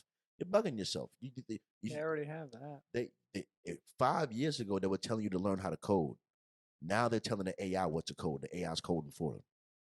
So All you gotta do is talk to ChatGPT. yeah, and it'll Write you a whole script for some shit. Like so it's I've seen people have whole essays written. So it's getting to the point where like Yeah. it's getting scary. But anyway, now this is the brand building segment. You know what I mean? Normally I start with the guests. You know what I mean? If you have a brand that you're a business that you want to plug, or if you have a friend that has a business that you want to plug, or if you just would like them to just follow you on social media, you know what I mean? This is normally the segment. You know what I mean? Where I told it to you if you have I know you have certain services, but I'm not gonna. No, not necessarily. I don't know. I'm not gonna. You know what I'm saying? We don't gotta touch on that. You know what I mean? But yeah. Make sure you go follow my homie Bilbo. What's your Instagram? Bilbo Baggins. Bilbo Baggins. You know what I mean? Go follow my homie. You know what I mean? Yep. He's doing great things out here. You know what I mean? He's definitely a guy to call in a pinch if you need some things. You know what I'm saying? No, I always got your back, Charlie. You know what it is. You already know. But what you call it? With the brand builder segment for me, man. Yeah, I already know how I do. I've been working hard. You know what I mean? The platforms have been steadily putting a firm foot in my ass, bro. You know what I mean? Firm foot. You know what I'm saying? We see the plug out here. I was at a bigger number before. I don't know what happened here. Yeah, let me refresh this. Let me refresh this. Because I don't know why these numbers bigger. Yeah, my phone was giving me a different number here. You know what I mean? So I'm just rewind it. Yeah, I thought where's the Facebook? Yeah. Damn. No, that was impressive. Okay, that's the number. There we go. I was like, there we go. What the fuck was that? Yeah. You know what I mean? So March into the 17th, you know what I mean? Okay. I'm at 65,000 for the month. You know what I mean? And I'm trying to get to 100 grand, 100,000 this month. You know what I mean? TikTok is down. YouTube is way down. You know what I mean? All I have supporting me right now is Facebook and Instagram. And my tax returns didn't come back. So I gotta go to my tax lady and go see if I can get that sorted out to get that money so I can get the accounting thing going. So I could also buy the equipment for the pod, you know what I mean? So I could get it going at a high level, you know what I mean? So there's a little bit of delays in that, you know what I mean? But it's still coming, of course. You know what I mean? And I've been working and also got the drone footage popping. I've been flying the drone every day that it's like permissible to a degree to do. You know what I mean?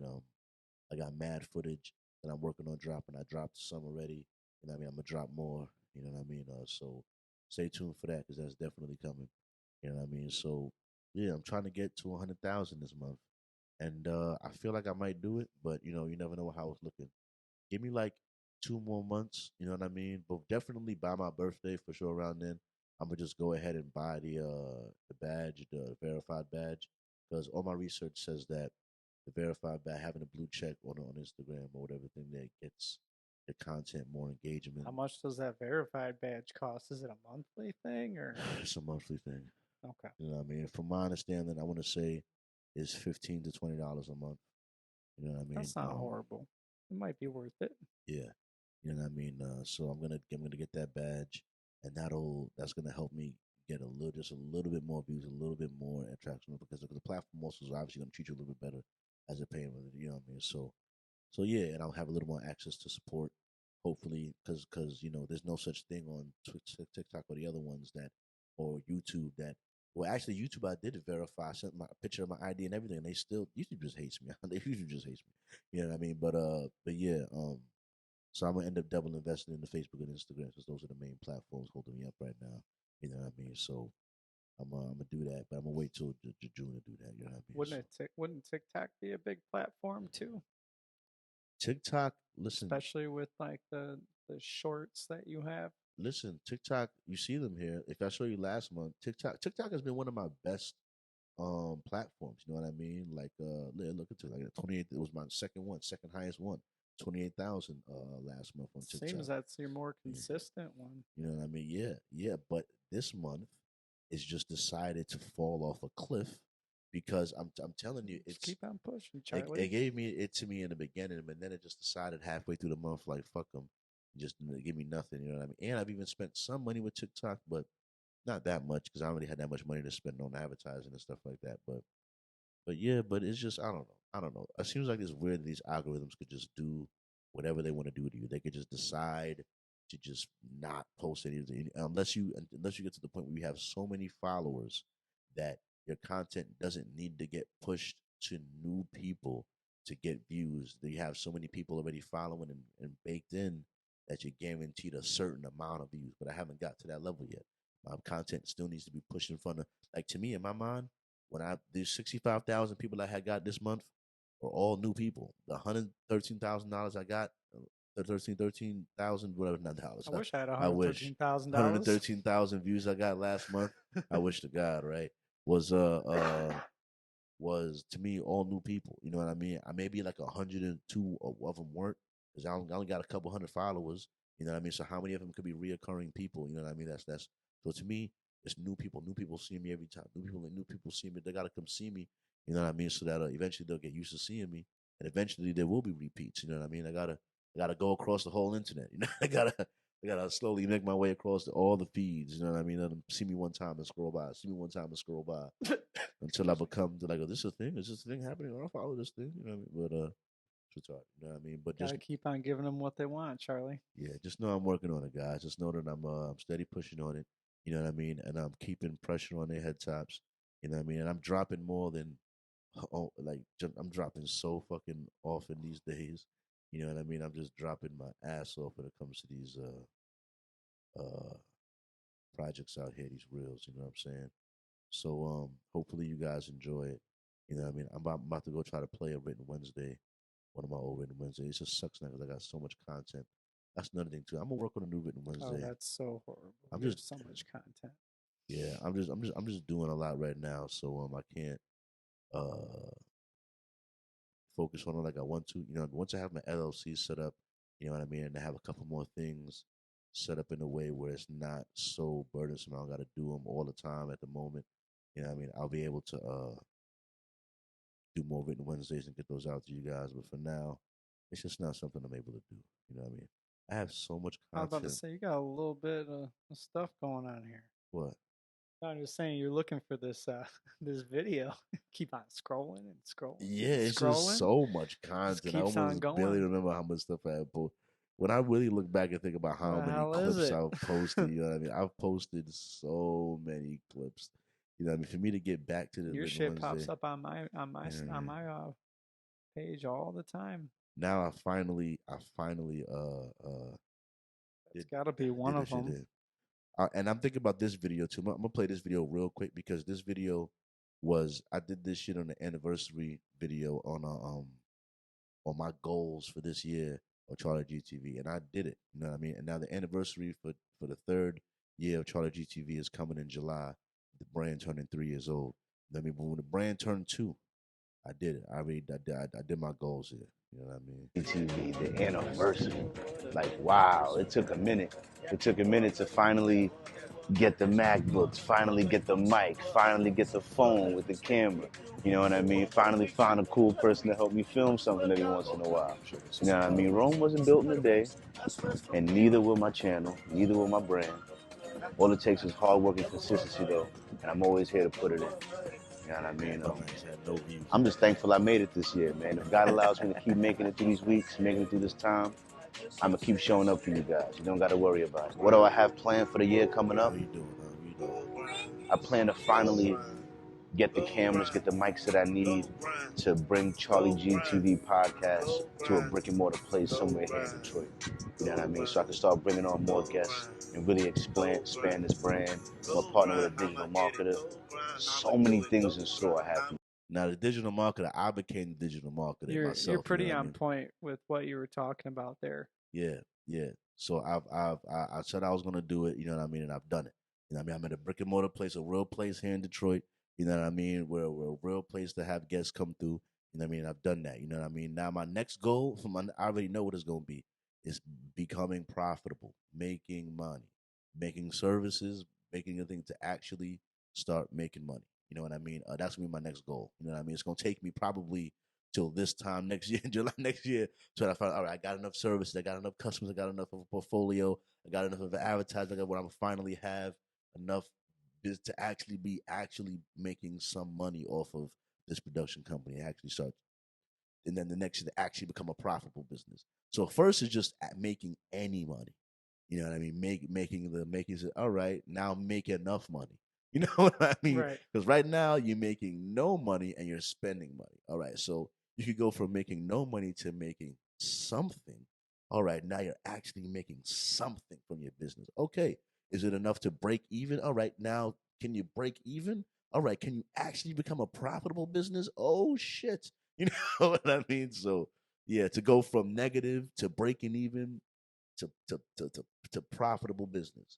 You know what I mean? So, it's gonna be a journey. You know what I mean? It's gonna be a journey. The goal is making that wage for yourself. Hell yeah. You know what I mean? So with that, I finally scrolled back far enough to get to the Written Wednesdays. There you go. You know what I mean? 2 hours later. 2 hours later.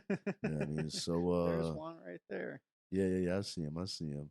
Which one I'm gonna go with? I'm gonna go with no, I'm not gonna go with the Drake one. I'm gonna go with a funner one. I'm gonna go with this one. What's your best one? What you got?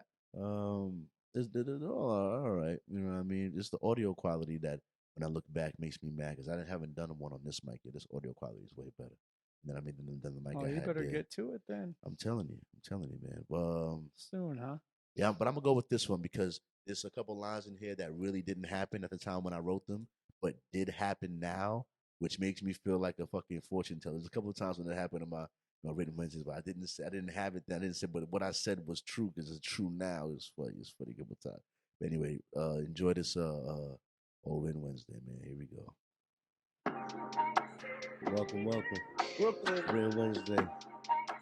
Big boy Charlie. Charlie G. I'm in this bitch, man. I'm back for another one. Bobby good, bet y'all already know how it go. Let's get it. Huh.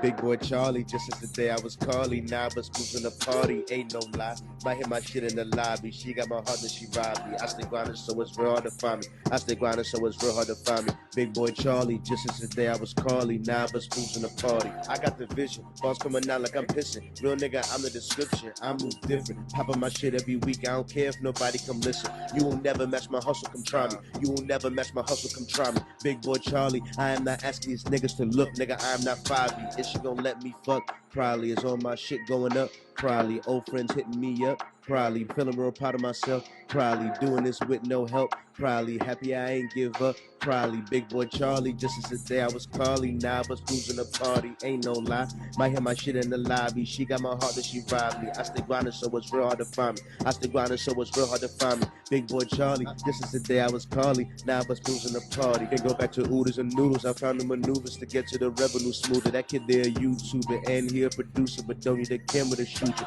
Shorty so bad, but she a hoe. Fuck it, I wash her ass down with a loofah. Must be the thoughts of a loser, cause when you really up, nigga, you become the chooser.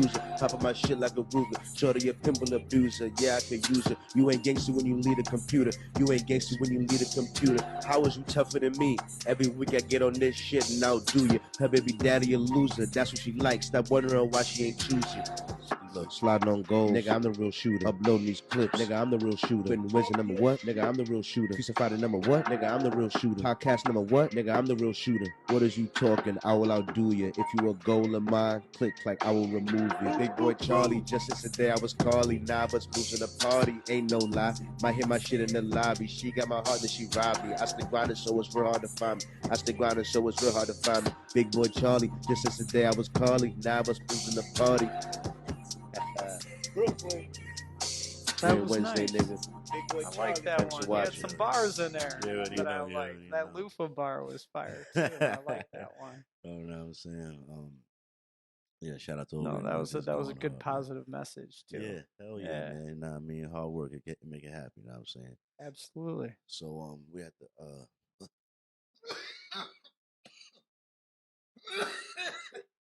my bad. End of the podcast. I mean, the second half, you know what I mean, lower half. So, really, I just got 2 questions left for you and then a time capsule. So, one question I have for you is, how has getting divorced changed you? How has divorced? It changed me immensely. I actually, up until recently, it's been hard to kind of get back to the person I used to be, close to that person. You're not going to be able to be that person identically, but it's taken a long time to mentally get back to that old Trevor. Yeah. It was a big lifestyle change.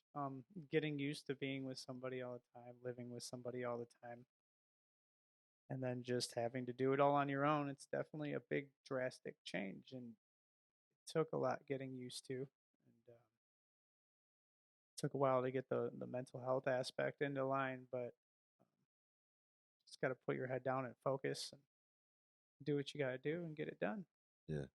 And once you realize that everything's okay, and just kind of what are the words I'm looking for? Be realistic with yourself and the situation and where you're at. It's okay to make mistakes, like you said earlier. It's okay to not be where you thought you were going to be. Yeah. You just got to keep on focusing on where you're going. Like focus on. I'm not going to say too much, but I'm really buckling down and focusing on a career. So Yeah. I'm distracting myself with more positivity. Self improvement. Absolutely. Self improvement. I agree totally. I understand. You know what I mean? That's a good way. I guess after divorce, you live with yourself. And you have to rebuild. Yeah. You have to rebuild to a degree. The biggest part of the thing is learning how to trust yourself again.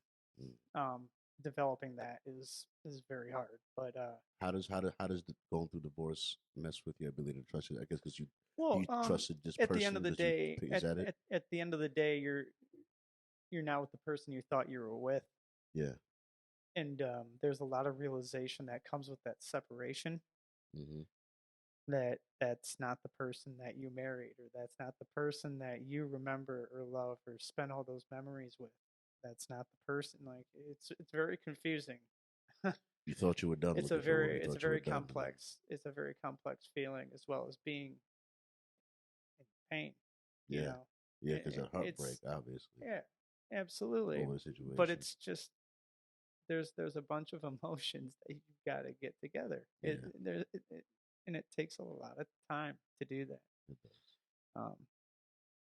I've tried not to rush it, but you can only do so much. You always get impatient. You try to rush it. Of course, you should not be impatient. No. I'm gonna be not impatient. Just sit through the pain and not try to rush to get this painful part over with. I mean, that's the natural instinct to try to rush. Who wants to just sit in emotional pain? Yeah, that's not what I was saying. You're gonna try to get no. I'm saying no. Don't blame yourself for trying to. Absolutely. Of course, you want to try to escape that shit a little bit. bit. Enjoy this shit. Don't rush. Enjoy it. But I heard a comedian say this one time. He was like, heartbreak is like proof that the love was real to a degree. Like, he's like, how do you know if the love was real if you could just break up with it but not feel anything? The heartbreak is the realization of that. It's the realization of that break, but it's also like he was like the peak of love. What he was saying is like the peak of emotion, the peak stimulation of love. You know what I mean? It's like, all right, think of the honeymoon phase. That first meeting, that falling in love is a great time. Think of how Doing much everything together, all think of that how fun much stuff. Yeah. that stimulated you and think about how Yeah. much that affected you, right? Yeah. Versus the breakup, the heartbreak. Think about how much that stimulated you. Like that heartbreak hit way harder than the honeymoon. You know, in the honeymoon phase. You know what I mean? I would agree with that. As far as like if love is like a voltage, if love is like a dosage of the what is giving your body the highest react? Which part of love is it? The falling in love part, the being in love part, or does the heartbreak give you the you feeling in your body, physical pain, you literally cry, you don't want to eat, like that heartbreak affects like Yeah. everything, like Yeah. that heartbreak hits way harder I ate than once a day for than love. Yeah, I a lost long weight time. on heartbreak. You know what I mean? Like I lost 30 pounds on you'll never find the motivation to lose Yeah. weight or get in the gym or work on yourself than you will after the heartbreak. Nothing like motivation like fucking heartbreak or a breakup. Yeah, no, that Because you can't depression help was, feeling like you're not good enough, or you weren't good enough, or you didn't judge good enough. Some part of you was off enough that this is the end result, and you can't help but want to go back to the drawing board and just correct some part of you or your judgment in people or something that led to this. That's an obvious thing you go to. Like, yeah, was I not good enough? Was they not good enough? Well, if they were good enough, why didn't I know they were good enough? If I wasn't good enough, I was not good enough. Like, why does it work out this way? But Why was my judgment not good enough? Why does it end this way? Why did this happen? I spent all this time with this person. This is my love of my life. But what You know? I've realized, you speaking on that, is it's okay to feel all those ways. Yeah. It's okay to Yeah, have it's those natural. It's natural. stipulations about yourself. A lot of people will think about that and think there's something wrong with them, and that's kind of where a lot of stress and anxiety from separation comes from. Yeah. But yeah. Even when you, because it's like, even when you rise to a point and you're getting treated the best you've ever been treated, it's like, all right, but why couldn't I get the person I wanted to treat me like this to treat me like this? You know what I mean? I can get it from other people. Like, all right, you can't get what you can want take from the horse to water. You can't make it drink. Sometimes you can't get what you want from who you want, and you're getting what you want from people that you wish was other people, and then you're you know. There's people in your life that have been there the whole time that you didn't know what their purpose in your life actually was. Yeah. It's sometimes you don't find out until you're against the wall. And then sometimes years down the road you realize that person wasn't supposed to be there in the first place. Exactly. It's just the trial and error of the world. That's what they say, here for seasons. But what you call it? My other question, last question is before the time capsule. Do you love America? Do I love America? The idea of America or the actual place I live? Like, do you love America? That's a hard question. That's a loaded question. Do I love America? The reason why I ask is because I feel like patriotism is at like an all-time low right now. I mean, there's a lot of stuff going on that people don't necessarily agree with, and they're trying to divide us. So ideally, right now, I'm not really too happy with America. I wouldn't say I don't love where I live, because I do. But are we happy with where we're at? I would say no. I now thinking this way, I think that I do love America. It's just I'm not happy with what's going on around us. You're not happy with the current state of America. Yeah. You know what I mean? I think that's a good way to put it. Yeah. Yeah. There's a lot of crazy shit going on, Charlie. There's a lot of crazy shit going on. You know what I mean? And there's a lot of legislations trying to be put into place that not a lot of people really agree with. And then this next election coming up and all the way I look at America right now, don't want to get too political. The best analogy I could use for America is, let's say you got like a younger brother, and this brother genetically was gifted, has all the charisma to be, and is about to make it to the league, gets drafted, but it has greatness. Your brother got such greatness in him. You love your brother, but now that your brother blew up a little bit and got drafted and he's in the league, he's getting caught on drugs. He's getting caught with this shorty over here. He's getting caught up with this over here and that over here. And because of that, he's not realizing his full potential. He's starting to decline. You know what I mean? So I look at America like, you got such greatness in you. You know what I mean? Like you got such core principles. You got such your makeup is so. There's no other country I'd rather fuck with. You know what I mean? But because you're caught up in at your peak and you got greedy and you got caught on the China drug and this and that, you're not as good as you're supposed to be. You're deteriorating right now. You know what I mean? So I love you, America. Same way I love my brother that made it to the league, but I need to help you course correct right now before you squander the greatness that's in you and become a fuck up like we are as a country. I mean, there's a lot of politics that are catching up with the world right now. So with that, all I say is, every episode is a time capsule. I wish you a very long life. Thank you very much for coming on the podcast. Of course, thanks for having me. If you had to give advice to 20-year-old Trevor, what would you tell him? I would tell him that you are doing everything you need to do. You just need to stress less. Stress less. You need to stress less and enjoy more of the days instead of thinking about, oh well, I could have did this or well, I could have did that. Believe in yourself more. Believe in yourself more. Have a little bit more faith. I agree. And Now, I think that's what I would say. Now, what would you say to old Trevor? I wish you a very long life. I hope one day that you're 75, 80 years old and you're talking shit. Listen, I was talking my shit in 1080p. I was on a podcast once. Let me show you. You know what I mean? Absolutely. What is the message that you would have for old Trevor watching this? For old Trevor watching this, the future Trevor, I would say I hope you did everything that I want to do. I hope that I accomplished my goals. I hope that I did everything I hope the way I want to do it. Yeah. Shout out to old Trevor. Shout out to old Trevor out there. Oh yeah. I hope that I chase those passions that I have. I hope that doesn't die. Stay passionate, old Trevor. All right? Stay Absolutely. passionate. Right. And stay human, please. Yeah, no chips. No chips. No all right? chips. Unless they come with dip, all right? All right. That sounds good. I might go have some when I get home For now. real. But anyway, man, Starving. listen, man, I appreciate you coming through, man. But honestly, man, it's Thanks been for great. having bro. me. No problem, man. Thanks no problem. for having me. Listen, Appreciate it. You got it. There's a lot of places your ears could be. I'm honored they chose to be with me. When in doubt, use calm honesty to express your vision. And most of all, thanks for listening.